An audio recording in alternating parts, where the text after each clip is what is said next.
नाज़रीन आदाब, ताज़ा खबर में आप सभी का इस्तकबाल है। मैं हूं आफरीन। आइए नजर डालते हैं हेडलाइंस पर। अपोजिशन पार्टियों के बुलंद बांग दावों के बावजूद केसीआर बनाएंगे हैट्रिक। तेलंगाना में ज़राई शोबे तेजी के साथ तरक्की की राह पर गामजन। वनापर्ती में ऑयल फैक्ट्री की इफ्तिताही तकरीब से वजीर केटीआर का खिताब।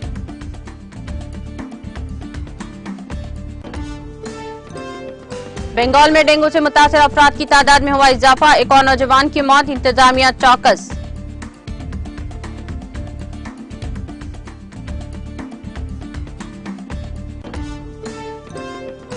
G20 कॉन्फ्रेंस के बाद हिंदुस्तान के तई दुनिया के रवैये में आई बड़ी तब्दीली। लंदन में 12,000 करोड़ से ज्यादा की सरमायाकारी का मुआहदा।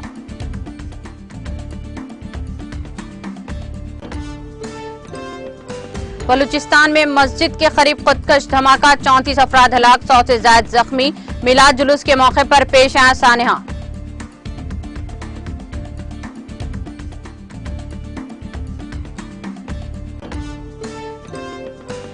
यूक्रेन सदर ने की नीटो के सेक्रेटरी जनरल से मुलाकात। दोनों फरीकीन ने दिफाई मामलात पर किया तबादला ख्याल।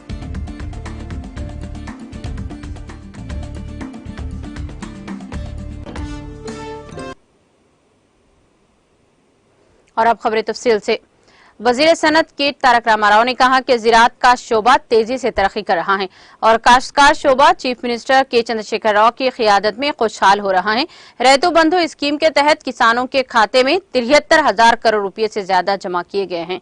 उन्होंने कहा कि वज़ीर आला केसीआर मुल्क के वाहिद वज़ीर आला हैं जिन्होंने हिंदुस्तानी आज़ादी के 75 सालों में किसानों को सरमायाकारी की सब्सिडी फराहम की है। इसके अलावा किसानों को 24 घंटे मुफ्त बिजली फराहम की जा रही थी और रैतु बीमा के तहत 5 लाख रुपए के इंश्योरेंस कवरेज भी फराहम की जा रही है। वजीर केटीआर ने जुमा को यहां वनापर्ती जिले के संकीरेड्डीपल्ली में तेल फैक्ट्री का संग बुनियाद रखने के बाद खिताब करते हुए कहा, ये फैक्ट्री 500 करोड़ रुपए की सरमायाकारी से कायम की जा रही है और इससे 300 अफराद को बराह रास्त और 1000 अफराद को बिलावस्ता रोजगार मिलेगा। उन्होंने कहा कि अपोजिशन जमातों की तरफ से किए जाने वाले लंबे लंबे दावों की खतर नजर ये वाज़ेह है कि चीफ मिनिस्टर हैट्रिक करेंगे और आने वाले इंतखाबात के बाद बीआरएस दोबारा हुकूमत बनाएगी। उन्होंने कहा कि तेलंगाना हुकूमत ने कई ऐसे प्रोजेक्ट को मुकम्मल किया है जो गुज़िश्ता 65 सालों में मुकम्मल नहीं हो सके हैं। यह हमारा एतमाद है और लोग यकीनी तौर पर बीआरएस की हिमायत करेंगे। केटीआर ने कहा कि एक वक्त था जब साबिका पारामूर अपनी मेहनत और रोजी रोटी की तलाश में लोगों की नक्ल मकानी के लिए जाना जाता था। उन्होंने कहा कि नक्ल मकानी से लेकर वसई अप्पाशी तक पालामूर ज़राई शोबे में तरक्की को दर्ज कर रहा था। चूंकि चीफ मिनिस्टर केसीआर ने पालामूर रंगारेड्डी लिफ्ट इरिगेशन स्कीम का आगाज किया, मुझे यकीन है कि पालामूर के किसान धान की पैदावार में पंजाब के किसानों को पीछे छोड़ देंगे। काश्तकारी को ज्यादा पैदावारी और मुनाफा बख्श बनाने के लिए एक ज़राई के तौर पर वज़ीर आला फसलों के तनों को फरोग़ दे रहे हैं। उन्होंने कहा कि तेलंगाना की तश्कील से कबल रियासत 68 लाख मैट्रिक टन धान की पैदावार करती थी और आज पैदावार बढ़ाकर 3.5 करोड़ मैट्रिक टन हो गई है। इस तरह पैदावार में इजाफा हुआ है। 2018 में बीजेपी की क़ियादत वाली मरकजी हुकूमत से उबले हुए चावल खरीदने की अपील की गई थी, लेकिन इसने इनकार कर दिया था। उन्होंने कहा कि वज़ीर ज़राअत एस निरंजन रेड्डी की क़ियादत में उजरा के वफद ने यहां तक के मरकजी वजीर को रियासत का दौरा करने और धान की बढ़ती हुई पैदावार को खुद चेक करने की दावत दी थी। अपने फसलों के तनों के इक़दामात के तहत रियासती हुकूमत तेल की खजूर की काश्त को बड़े पैमाने पर फरोख्त दे रही है। मुल्क मलेशिया और इंडोनेशिया से खुदरनी तेल खाने के तेल को दरामद कर रहा था और तेलंगाना की पैदावार में सरफेरिस्त बनाने के लिए हुकूमत 5 सालों में 20 लाख एकड़ रकबे पर ऑयल पाम की काश्त करने का हदफ रखती है। उन्होंने मजीद कहा कि ये फैक्ट्रियां फूड प्रोसेसिंग यूनिट्स की तवज्जो भी मबजूल करवाएंगी और इस तरह के कई और यूनिट्स पड़ोसी इलाकों में भी लगाएंगी।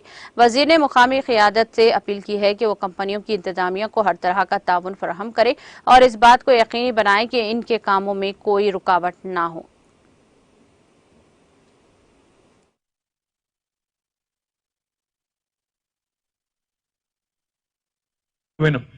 ఆయన దగ్గర మేము చెప్పినాం సార్ 2014లో మా తెలంగాణలో మొత్తం సేకరించిన వరి ధాన్యం ఆనాడు కేవలం 68 లక్షల మెట్రిక్ టన్నులు, కానీ ఇప్పుడు 3.5 కోట్ల మెట్రిక్ టన్నులు అయింది తెలంగాణలో। 5 ఇంతలకు పైగా బ్రహ్మాండంగా ఇవాళ తెలంగాణలో వరి ధాన్యం ఉత్పత్తి పెరిగింది కాబట్టి మీరు కొనమంటే ఎట్లా అని చెప్పి గట్టిగా అడిగితే ఆయన ఏమన్నాడు తెలుసా, మాకు మీరు చెప్పేదంతా నమ్మశక్యంగా లేదు, నాకెందుకో నమ్మబుద్ధి అయితే లేదు.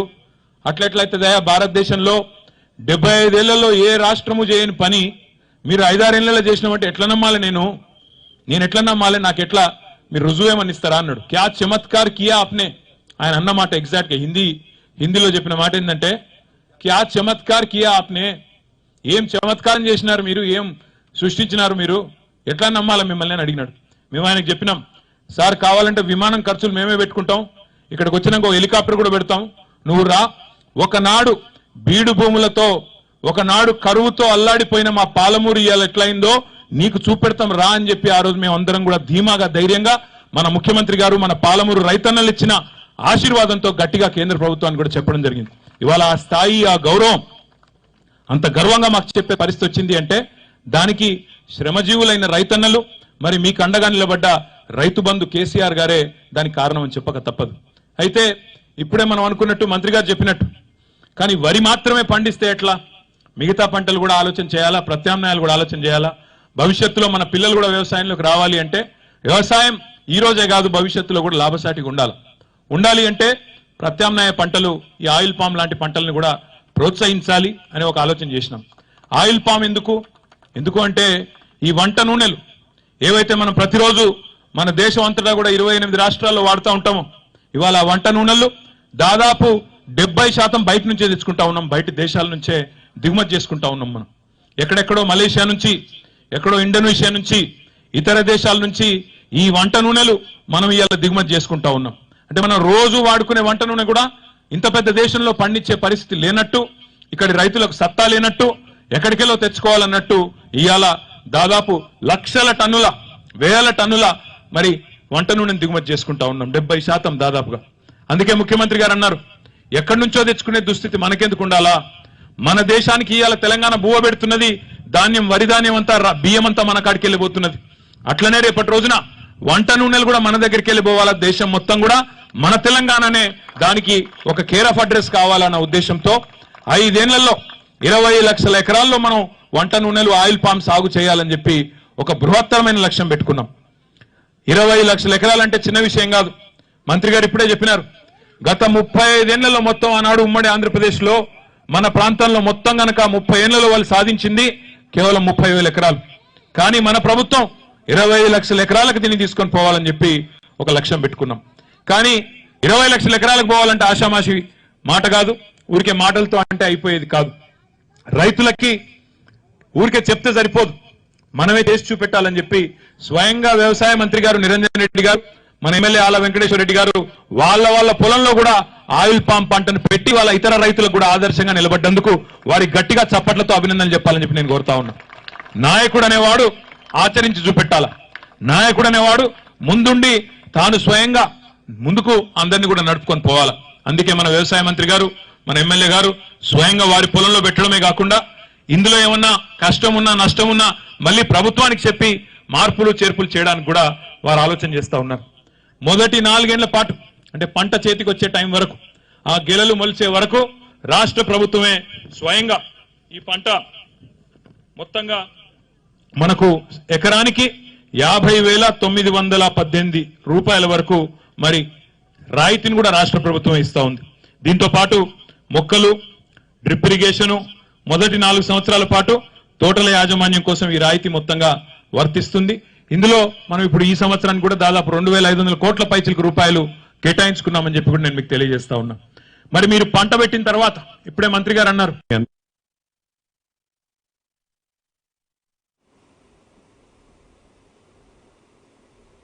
कोलकाता शहर में एक बार फिर डेंगू से एक नौजवान की मौत हो गई है। इस नौजवान को 14 जनवरी 2023 को ब्रेन ट्यूमर तशखीस हुई थी। इसके बाद से ही ये नौजवान अपने वालिदीन के साथ 5 नंबर LNB रोड भवानीपुर में रहता है। 17 साल लड़का घर से नहीं निकलता था। वालिदीन ने दावा किया कि इनका बेटा डेंगू से मुतासिर हो गया था। नौजवान की मौत के बाद बो बाजार में नौजवान के घर में गम का माहौल देखा गया। कोई बोलने की पोजीशन में नहीं है। मुतवफी नौजवान की खाला ने बताया कि जिस क्लिनिक में इसके ब्रेन ट्यूमर का इलाज किया जा रहा था वो भवानीपुर के उस इलाके में है से सबसे करीब था। चुनाचे गुज़िश्ता जनवरी से 17 साल देव पोपिट अपने वालिदीन के साथ वहां आर्जी तौर पर मुकीम थे, तहम वो सेहतयाब होने से पहले ही रुखसत हो गया है। दूसरी जानिब डेंगू की सूरत हाल रियासत में तशवीशनाक हद तक पहुंच चुकी है। सरकारी अदद शुमार के मुताबिक 20 सितंबर तक जिले में मुतासरा अफराद की कुल तादाद 8,535 है। इनमें शहरी इलाकों में 5,446 और देही इलाकों में 2,956 अफराद मुतासर हुए हैं। गुज़िश्ता एक हफ्ते में 1,586 अफराद डेंगू से मुतासर हुए हैं। बधान नगर टाउन इलाके में 1,916 अफराद, जनूबी दमदम म्यूनसिपालिटी इलाके में 917 और बारसात टाउन इलाके में 239 अफराद डेंगू से मुतासर हुए हैं। देही इलाकों में ओमडांगा ब्लॉक में 476 अफराद, बोंगाओ ब्लॉक में 632 अफराद, हेबरा नंबर 2 ब्लॉक में 377 अफराद और राजहाट ब्लॉक में 279 और दी गंगा ब्लॉक में 199 अफराद डेंगू से मुतासर हुए हैं।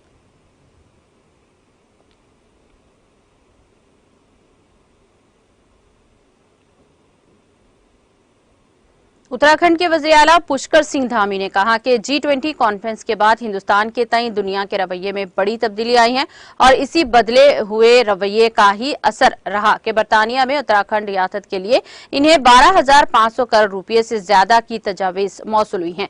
मिस्टर धामी ने लंदन से वापसी के बाद यहां एक प्रेस कॉन्फ्रेंस में कहा कि बरतानिया में लोगों का हिंदुस्तान में सरमायाकारी के तई बहुत मुस्बित रवैया है और इसी का नतीजा है कि अपने दौरे लंदन के दौरान सरमायाकारी के कई मुआहदों पर दस्तखत किए हैं। इनका कहना था कि उत्तराखंड में दिसंबर में ग्लोबल समिट हो रही है और जिन लोगों को इस बात का इल्म नहीं था वो लोग भी वहां इनसे मिलने आ रहे थे और सरमायाकारी के बारे में तबादले ख्याल कर रहे थे। बैरून मुल्क G20 के बाद हिंदुस्तान के तई दुनिया के जज्बात बदल गए हैं और इसका एहसास इन्हें लंदन में हुआ। लंदन में हिंदुस्तान के तई मुस्बित माहौल है। वहां के लोग न सिर्फ उत्तराखंड बल्कि मुल्क में भी सरमायाकारी करना चाहते हैं। G20 के बाद हिंदुस्तान में सरमायाकारी की तरफ लोगों का झुकाव मजीद बढ़ गया है। वज़ीर आला ने कहा कि इस दौरे के दौरान इन्हें उत्तराखंड के लिए ज्यादातर तजावीज तालीम, सयाहत और सेहत के शोबों में मौसूल हुई हैं। इसमें राइफिटिंग, होटल, एडवेंचर जैसे शोबों में सरमायाकारी की जाएगी। इस दौरान बरतानिया वजारत सयाहत के साथ एक मुसविदे पर दस्तखत किए गए हैं जिसके तहत उत्तराखंड आने वाले सयाहों की जरूरियात के मुताबिक इंतजामात करने पर बात हुई है और रियासती हुकूमत इस पर खर्च करेगी ताकि ज्यादा से ज्यादा सयाह आएं। उन्होंने कहा कि इस बात को यकीनी बनाने के लिए इक़दाम किए जा रहे हैं कि गैर मुल्की सरमायाकारों और सयाहों को उत्तराखंड में किसी किस्म की परेशानी का सामना न करना पड़े। इस सिलसिले में उत्तराखंड के वज़ीर आला की रिहाइशगाह में एक माइग्रेंट सेल का क़याम अमल में आएगा जो गैर मुल्की सयाहों और सरमायाकारों को सहूलियात फराहम करेंगे और इसमें सिंगल विंडो का एहतमाम किया जाएगा। आगे बढ़े, किसी को परेशान होने की आवश्यकता न पड़े। कई बार विदेश के लोग जो राज्य से, हमारे देश से दुनिया में अपनी मेहनत से, अपने परिश्रम से एक मुकाम हासिल करके बहुत सारा काम कर रहे हैं और वो यहाँ निवेश करना चाहते हैं, तो उनको कई बार रास्ता नहीं मिलता कि वो किस रास्ते से आए हैं। तो हमने ये तय किया है कि उत्तराखंड में हम मुख्यमंत्री कार्यालय में एक अप्रवासी उत्तराखंडी सेल भी बनाएंगे जो इन सब पर त्वरित रूप से कार्रवाई करेगा। इनकी कोई शंका समाधान होगा तो उन सभी पर उनकी समस्याओं का भी समाधान करेगा और सिंगल विंडो सिस्टम के तहत जो लोग भी हमारे यहाँ काम करना चाहते होंगे उनके लिए मार्ग प्रशस्त करेगा, उनका रास्ता बनाएगा। तो धन्यवाद आप लोगों का। और कोई पूछना होगा? कितने का प्रस्ताव भी आप तक मिला है? अभी 12,500 करोड़ के प्रस्ताव हमको प्राप्त हो गए, उस पर हमारे निवेश पर करार हो गए हैं और अभी बहुत सारे लोगों ने हमको और भी प्रस्ताव दिए हैं। जिस पर निर्णय होना बाकी है उसको कितने का प्रस्ताव होगा? नहीं, एक बड़ी संख्या है और इसमें अलग अलग लोगों ने कहा है क्योंकि सेक्टर के लिए ज्यादातर सेक्टर हमारे यहाँ पर टूरिज्म सेक्टर है, हेल्थ सेक्टर है और एजुकेशन का सेक्टर है और प्राकृतिक खेती के संबंध में है। अनेकों क्षेत्रों में लोगों ने अपनी इच्छा व्यक्त की है और स्वास्थ्य के क्षेत्र में भी एक से अच्छे से प्रस्ताव हमको प्राप्त हुए हैं। जो कैंसर के क्षेत्र में, ब्रेस्ट कैंसर के क्षेत्र में काम करना चाहते हैं, उन सभी को हमने आमंत्रित किया है और कुछ लोग अभी हमको दिल्ली में भी मिलने वाले हैं। अगले 4 तारीख को दिल्ली में भी हमारा यहाँ सभी लोगों से मिलने का कार्यक्रम है। उस कार्यक्रम में भी लोगों से हम लोग वार्ता करेंगे, चर्चा करेंगे। और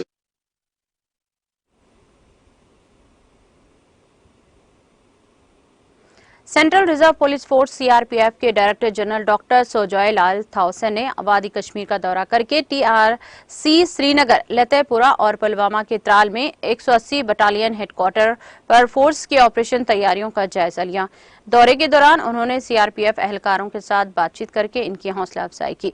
इस मौके पर additional director general Jammu Kashmir CRPF zone Nalin Prabhat, CRPF के inspector general of police commissioner operations Gyanand Kumar Verma और IG CRPF Srinagar sector Ajay Yadav इनके हमरा मौजूद थे।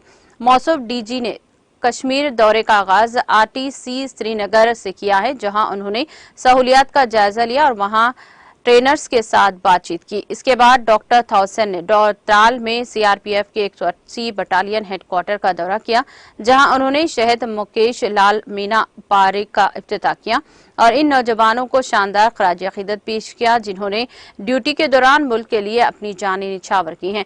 उन्होंने सीआरपीएफ के ऑफिसरों और नौजवानों की गैर मुतज़ाज़ुल लगन को भी सराहा और मुल्क की सलामती को यकीनी बनाने के लिए इनकी साबित खदमी की तारीफें भी की।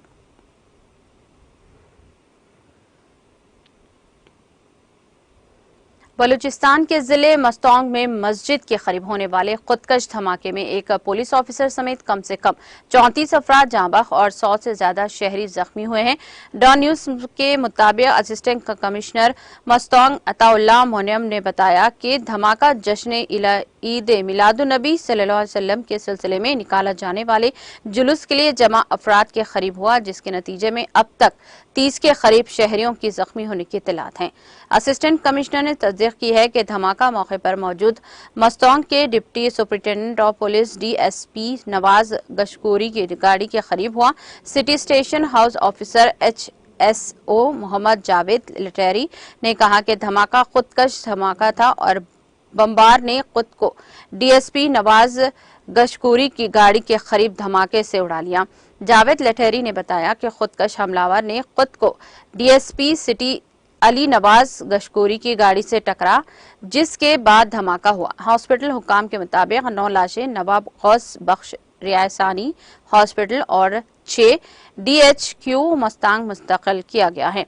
धमाके में डीएसपी सिटी अली नवाज गशकोरी भी शहीद हो गए हैं। 50 से ज्यादा जख्मियों को जिले हॉस्पिटल मस्तौंग और नवाब रायसानी हॉस्पिटल में तिब्बी इमदाद दी जा रही है। धमाके के बाद सामने आने वाले गैर मुसद्दिक़ा तस्वीर और वीडियोस में खून में लुत्फ़ लाशें देखी गई। असिस्टेंट कमिश्नर ने बताया कि धमाका अल फलाह रोड पर वाक़े मदीना मस्जिद के करीब हुआ, जहां ईद मिलाद के मुनासिबत से लोग जमा हो रहे थे। मदीना मस्जिद से जमा होने के बाद लोगों ने जुलूस में शिरकत करनी थी। उन्होंने कहा कि सूरत हाल के पेश नज़र ट्रामा सेंटर सोल्स हॉस्पिटल में भी एमरजेंसी नाफिज कर दी गई है। डॉक्टर्स, पैरामेडिकर्स, नर्सेस और फार्मासिस्ट को तलब कर लिया गया है।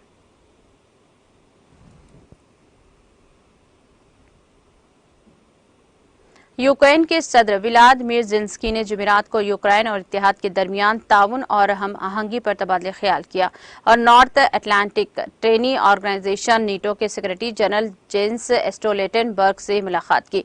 ये मालूमात यूक्रेन के सदारती प्रेस विंग की जानिब से जुमा को जारी करदा रिपोर्ट में दी गई है। दोनों फरीकों ने दिफाई उमूर पर तबादला ख्याल किया। इस दौरान यूक्रेन की तवानाई की बुनियादी ढांचे को मुमकिना हमलों से बचाना और नीटो के रुकने ममालिक की तरफ से यूक्रेन को इजाफी फिजाई दिफाई निजाम को फरहम के इम्कानात पर भी तबादला ख्याल किया। मिस्टर ज़ेलेंस्की ने मीडिया को बताया कि ये मुज़ाकिरात इत्तेहादियों के दरमियान वाक़ई नतीजा खेज गुफ्तगू थी। उन्होंने कहा कि यूक्रेन को इत्तेहाद का कानूनी रुकन बनने से कबल ये सिर्फ वक्त की बात है।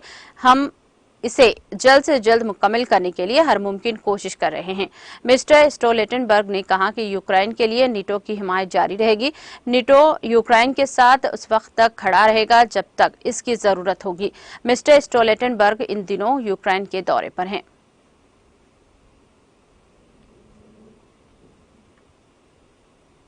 अमरीकी वज़ीर ख़ारजा एंटनी ब्लिंकन ने कहा कि चीन ताइवान पर तनाव पैदा करने के खिलाफ बीजिंग के इंतबा का अदा करते हुए अमरीका की कीमत पर दुनिया में गालिबन ताकत बनना चाहता है। दी अटलांटिक मैगजीन की तरफ से मुनक़िदा एक फोरम के दौरान चीन के इरादों के बारे में पूछे गए सवाल के जवाब में ब्लिंकन ने कहा कि मेरे ख्याल में वो क्या चाहते हैं कि वो अस्करी, इक़्तिसादी और सिफारती तौर पर दुनिया के गालिब ताकत बन जाए। अल अरबिया के मुताबिक मिस्टर ब्लिंकन ने मजीद कहा कि ये वही है जो शी जिनपिंग तलाश कर रहे हैं। शी जिनपिंग 10 साल से ज्यादा अरसे से मुल्क की क़ियादत कर रहे हैं। ये हैरत की बात नहीं है। चीन की तारीख हैरत अंगेज है। अगर आप चीनी रहनुमाओं को देख रहे हैं, सुन रहे हैं, तो मेरे ख्याल में वो अपना मज़ाहमा दुरुस्त मुकाम बहाल करने की कोशिश कर रहे हैं। ब्लिंकन ने मज़ीद कहा कि चीन के ताइवान के बारे में इंतबाहात गैर मामूली तौर पर ज्यादा हैं। यह आलमी मैशत में इसकी शिरकतदारी की बिना पर है। उन्होंने मजीद कहा कि अगर चीनी इक़दाम के नतीजे में ताइवान के हवाले से कोई बहरान पैदा हुआ तो हमें आलमी इक़्तिसादी बहरान का सामना करना पड़ेगा। हम अमन और इस्तेहकाम चाहते हैं और हर कोई हम जमूत को बरकरार रखना चाहता है। ब्लिंकन ने इससे कबल भी वर्ल्ड ऑर्डर को दोबारा लिखने की चीनी ख्वाहिश के बारे में बात की थी।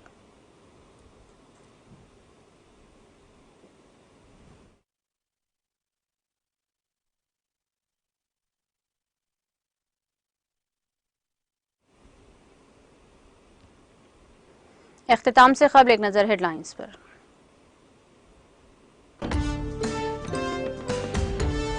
अपोजिशन पार्टियों के बुलंद बांग दावों के बावजूद केसीआर बनाएंगे हैट्रिक। तेलंगाना में ज़राई शोबे तेजी के साथ तरक्की कर रहा पर गामजन।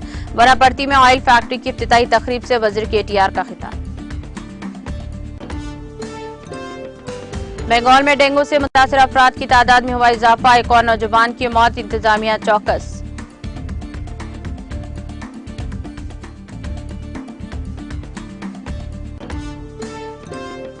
G20 कॉन्फ्रेंस के बाद हिंदुस्तान के तई दुनिया के रवैये में आई बड़ी तब्दीली। लंदन में 12,000 करोड़ रुपए से ज्यादा की सरमायाकारी का मुआहदा।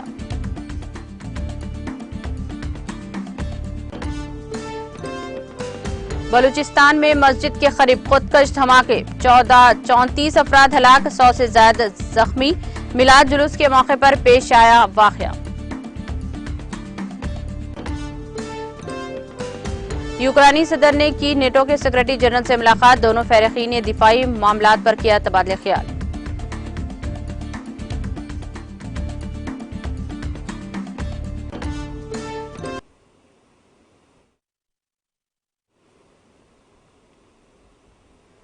ताज़ा खबर में फिलहाल इतना ही। दीगर अपडेट्स और प्रोग्राम के लिए जुड़े रहिए टीटीवी के साथ।